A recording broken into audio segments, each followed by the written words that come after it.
His screen career lasted over 3 decades, and during that period, he overcame what were then considered tremendous obstacles to become one of the most popular leading men in the business.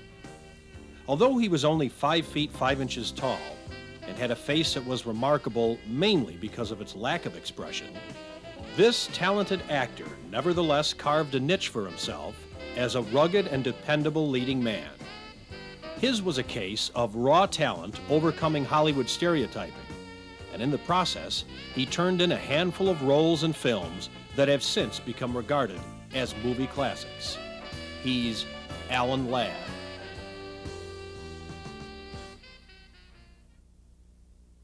Alan Ladd was born in Arkansas in 1913. By the time he was in his late teens, he was already working in Hollywood, mostly as a bit player.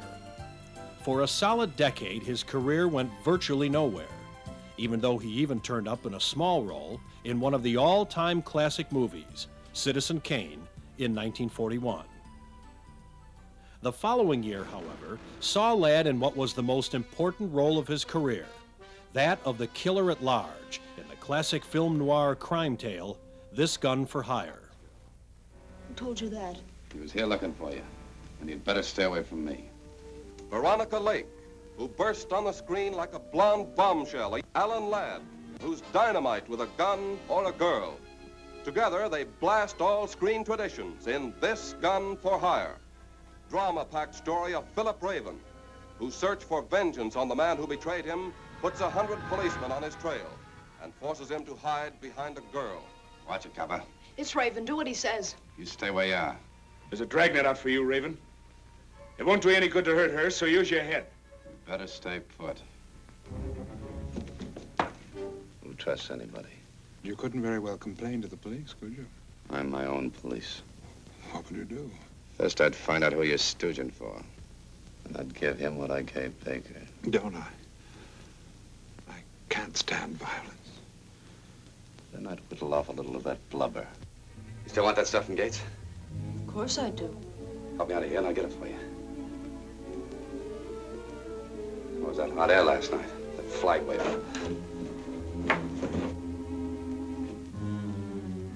Okay, I'll shoot it out with him and I hope your copper gets the first slug.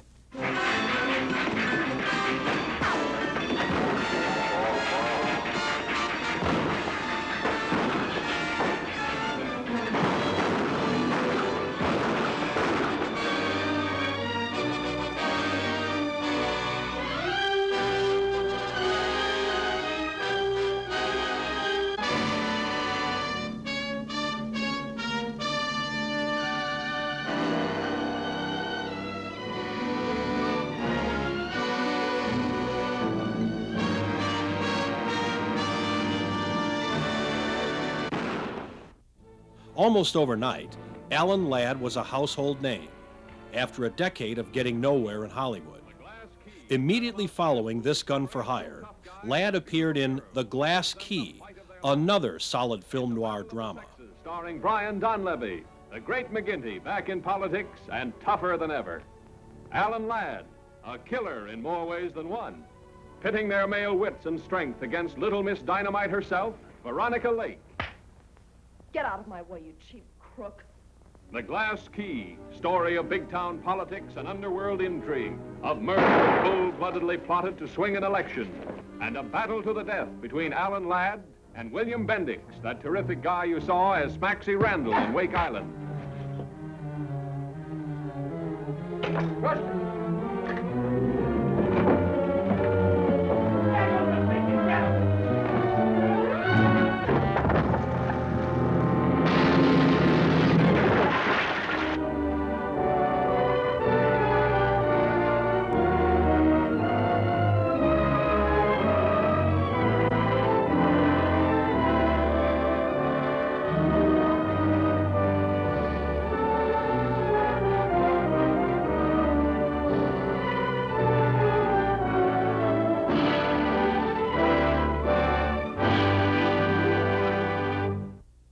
Throughout the early to mid-40s, Ladd continued to flourish, playing mostly variations on his ice-cold tough guy characterization. His starring role in 2 Years Before the Mast helped establish him as a guy who could carry a serious role as easily as he could carry a pistol. Sailor, I think you're making a mistake. I don't think so.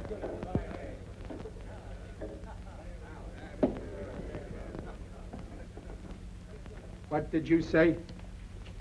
Oh, I was just advising that gentleman not to sign on board your ship. You keep your face out of this.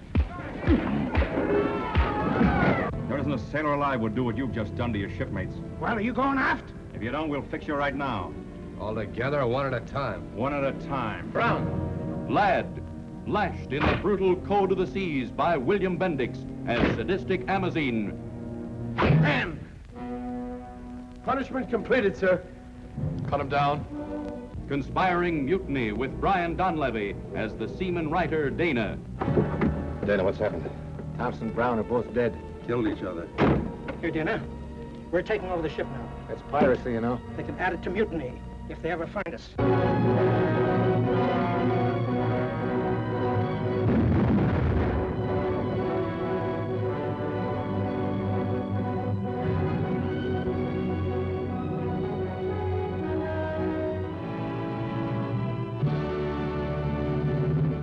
His next film, Calcutta, released in 1947, also leaned heavily on exotic adventure, with Ladd playing a regular guy out to avenge the death of a friend. Hey, you want to do it?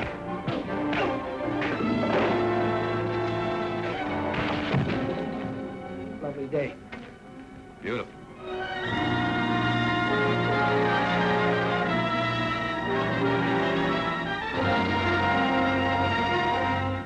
What happened to you? I just got the same working over that Bill got.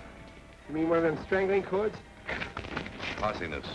It's Alan Ladd and his buddy Bendix, gunning for revenge in glamorous, dangerous Calcutta, plunging into the tides of treachery that swirl where east meets west. Whatever's going on, it looks like the people play pretty rough. I like it that way. Ladd, matching fists with murderous thuggies, matching wits with two gorgeous girls. Gail Russell as a sultry American fortune hunter. June Dupre as the slow-eyed queen of the Calcutta cabarets. It's not fun being in love with you. Kiss me again. You know, if I live too long, I might get too crazy about you. After all those speeches I made. But you wouldn't trust me. This guy have to trust a girl to fall for him. No. Well, you shouldn't have tried to run out on me. Not even for all this.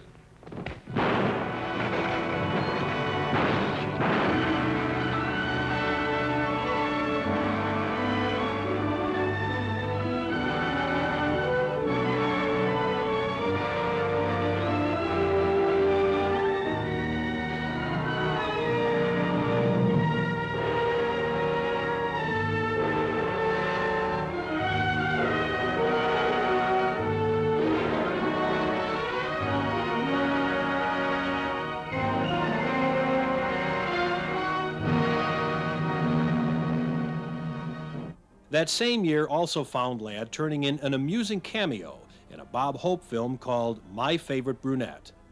This appearance, which amounted to little more than a walk-on, had Ladd burlesquing his own screen image as hard-boiled Private Eye. Yeah, well, don't worry your pretty little head about it, baby. I'm catching a rattler for Chirac now. Hi, Sam. Oh, listen, baby, it'll take more than a couple of hopped-up gunsels with itchy fingers to scare me. Oh, yeah. Yeah? We'll have to talk that over some rainy night in front of a nice warm fire. I'll bring the matches. Goodbye. What's on your mind, Ronnie? Matches. No, I mean, look, Sam. It came today, license and everything. Now can I be your partner? I told you before, stick to watching the birdie and you'll die of old age. Oh, yeah, but I was cut out for this kind of life. All my life I wanted to be a hard-boiled detective like Humphrey Bogart or Dick Powell or even Alan Ladd. You know, and have those beautiful women coming into the office and those warm fires on those rainy nights. That's the kind of life I want. How about it, Sam?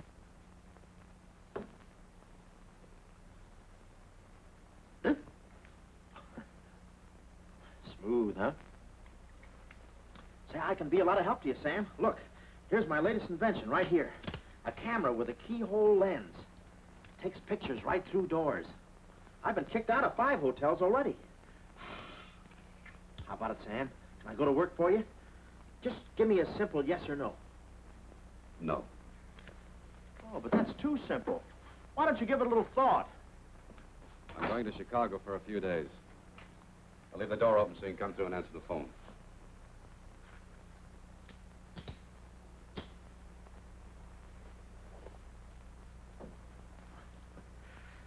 Stiff.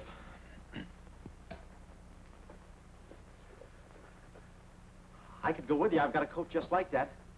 I can help you out quite a bit in case you're running any keyhole work or... You're sure there's nothing I can do for you? Yeah, you keep your nose clean. That's the last chance I'll give him. The following year, Ladd began work on yet another film noir opus, this one titled Chicago Deadline. He was co-starred with Donna Reed in a story about a street-smart reporter out to expose corruption in the Windy City.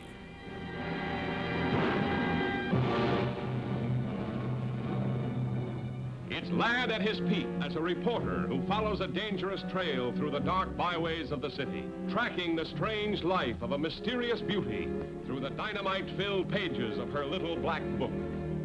If the Journal or any other newspaper connects my name with this woman, I'll sue them. Look, I don't know any Rosita. And secondly, I wouldn't touch her dead or alive with a 10-foot pole. I don't know her. I never heard of her. Let me alone. Get this, Adams. I don't know Rosita. I never heard of her. If I were you, you didn't either. Ed, forget about Rosita in that little book, please. 54 names, each with a different picture of her. One man thinks she's a saint. Another calls her a devil. And anyone who wants to tell all he knows about her is a candidate for the morgue. I've got to find out the truth about Rosita before it's too late. And you knew her better than anyone. Don't lie to me, baby. You know I'm going to get it out of you. You are a sentimental creature, Adams. And what are you? A guy who would break a girl apart for a buck. Without enough guts to do your own strong-arming. Without enough guts to stand there unless you've got a monkey with a gun behind you. You talked enough.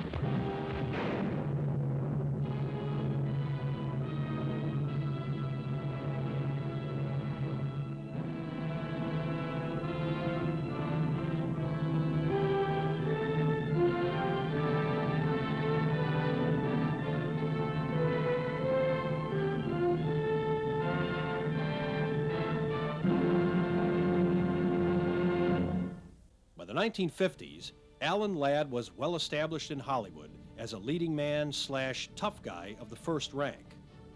His 1952 Western Red Mountain cast Ladd in the lead role of infamous Civil War officer Quantrill, whose raiders pillaged much of the American frontier.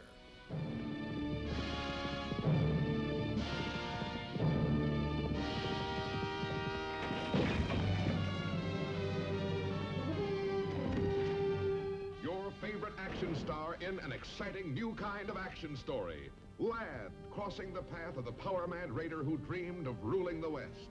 We have a whole Western Empire in our grasp if we have the vision to see it. Drop that.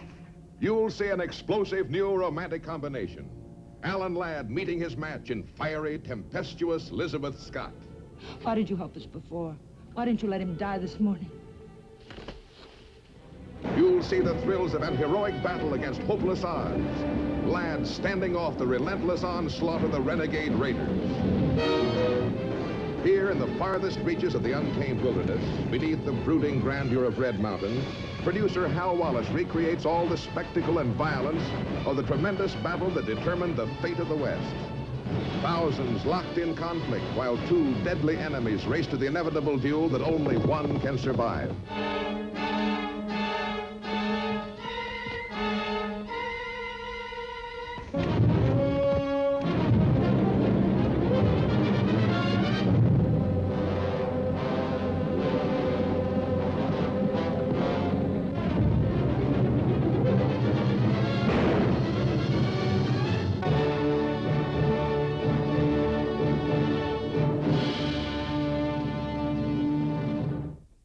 The following year, Ladd appeared in another Western, but this one turned out to be the most significant film of his entire career.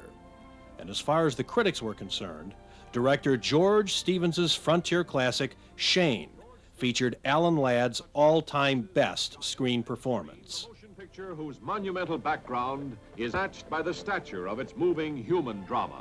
Drama that began when a mysterious stranger rode in from out of nowhere to play a decisive role in the lives of these rugged pioneers. Call me Shane. Shane, who attracted the woman with his quiet strength, who fascinated the boy with the glint of his gun. We'd all be much better off if there wasn't a single gun left in this valley. A gun is as good or bad as the man using it. From the clash of elemental forces, George Stevens has created a motion picture unforgettable for its spectacle and scope, its great human story, its deadly conflict. I've heard about you. What have you heard, Shane? I've heard that you're a low-down Yankee liar.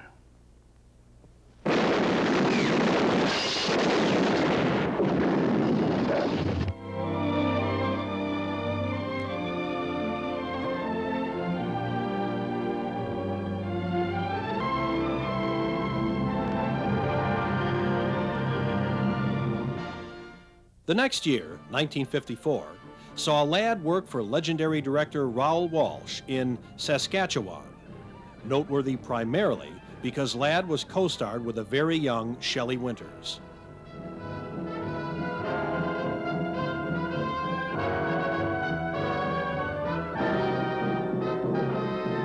Fire at the wagon.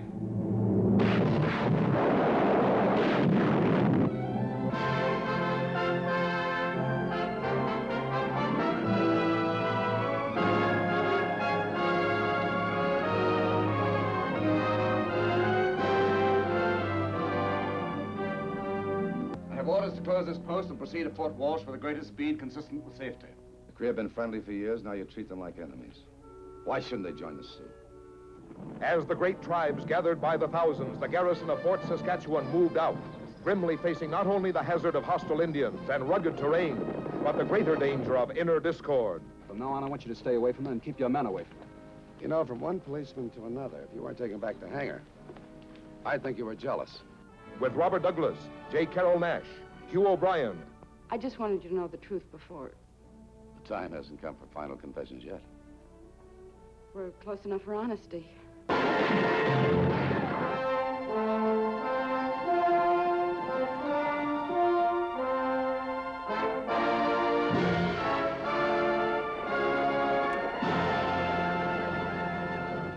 A few years later, 1957, found Ladd co-starring with another up-and-coming leading lady.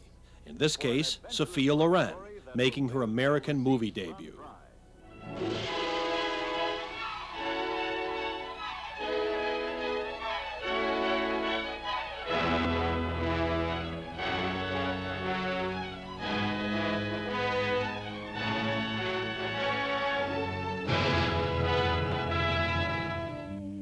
That they tell of a dolphin and a boy made of gold. Here is the fabulous romance of the wild island Americans, searching for an amazing treasure that lay buried for twice 1,000 years on the bottom of the seas. Got together, statue's gone. You set for the rest of your life. I have not stolen. I have found. And what I have found in the sea is mine. You'll dive with Calder. What? Dive all over the Aegean Sea, except in one spot.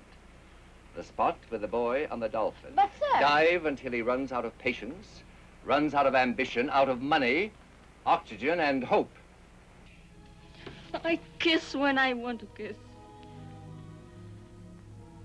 All right. But remember, tonight when you dance for Calder, you dance with your feet and your head, not with your heart.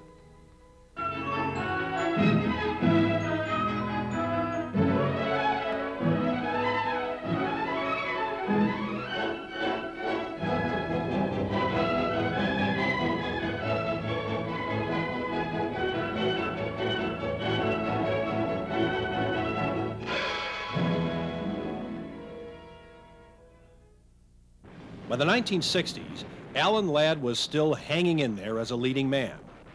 At the beginning of that decade, he made All the Young Men, a drama dealing with soldiers during the Korean War that featured a young Sidney Poitier in a major supporting role. Bringing to the screen one of the boldest stories, one of the most compelling casts in years. Alan Ladd, the tough one, even better than in Shane. Sidney Poitier, the defiant one, fighting hatred within his platoon and the enemy without. Ingemar Johansson of ring renown in his first big movie. James Darren as Cotton, running out of second chances to live and love. Glenn Corbett, the medic, facing his greatest challenge behind the front. Mort Saul, famed TV and nightclub comic.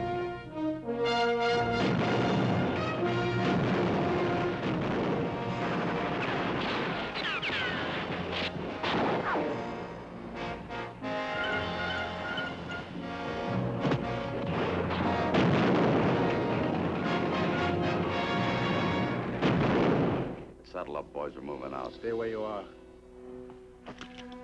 Pull this pin and I'll push it down your throat.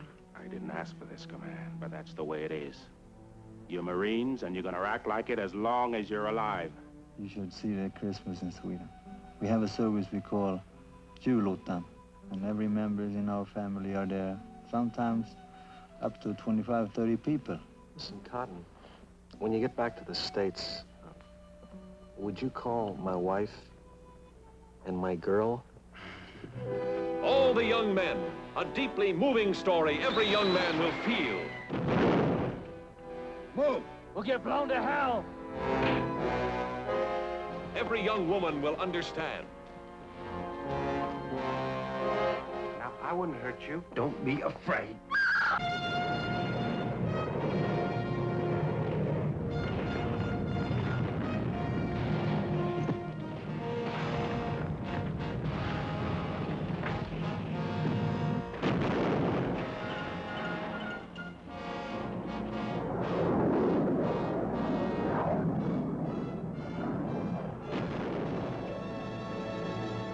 In 1964, Alan Ladd died at the age of 50, resulting from an overdose of sedatives. At the time, his career was no longer on the ascent, but he still had plenty of top-notch work to look forward to. It's a shame that Hollywood was robbed of one of its most unique success stories so soon. Although he's long gone, the impact he made on the movies won't soon be forgotten.